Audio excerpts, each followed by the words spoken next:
ആദ്യമായിട്ട് running exercise ഒക്കെ ചെയ്യണവർക്ക് ഇപ്പോൾ നമ്മുടെ ഒരു സ്റ്റുഡൻറ്റ് കണ്ട കുറച്ച് നാൾ വരാണ്ടിരുന്നിട്ട് പിന്നെ പെട്ടെന്ന് നമ്മൾ സ്പീഡ് വർക്കൗട്ടിലേക്ക് കിടന്നപ്പോൾ തന്നെ അവന് ഗ്രോയിൻ ഇഞ്ചുറി വന്നു.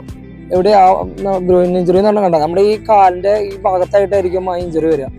അത് നമുക്ക് എങ്ങനെയാണ് വരുന്നത് വെച്ച് കഴിഞ്ഞാൽ ഫ്ലെക്സിബിലിറ്റി കുറവ്, അതുപോലെ സ്ട്രെങ്ത് ഇല്ലായ്മയൊക്കെയാണ് നമ്മൾ ആ പെയിൻ വരാനുള്ള കാരണം.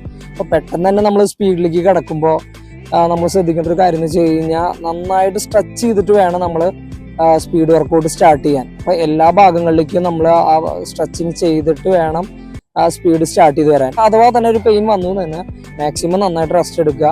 പിന്നെ അത് ചെക്ക് ചെയ്ത് നോക്കണ്ട, പെയിൻ ഉണ്ടോ ഇല്ലയോ എന്ന് അറിയാനായിട്ട് നമ്മൾ ചെക്ക് ചെയ്ത് നോക്കേണ്ട ആവശ്യമില്ല. നന്നായി ഐസ് വെക്കുക ആ ഭാഗത്ത്. അതിപ്പോൾ ഒരു ദിവസം നമ്മളൊരു 3-4 വട്ടമൊക്കെ ഐസ് വെച്ചാൽ മാത്രമാണ് ആ പെയിൻ കുറയാനുള്ള ചാൻസ് ഉള്ളത്. പിന്നെ പെയിൻ എന്നിട്ട് മാറുന്നില്ലെങ്കിൽ നിങ്ങൾ ആദ്യം തന്നെ പോയി കണ്ടത് ഫിസിയോതെറാപ്പി ഡോക്ടറെയാണ്.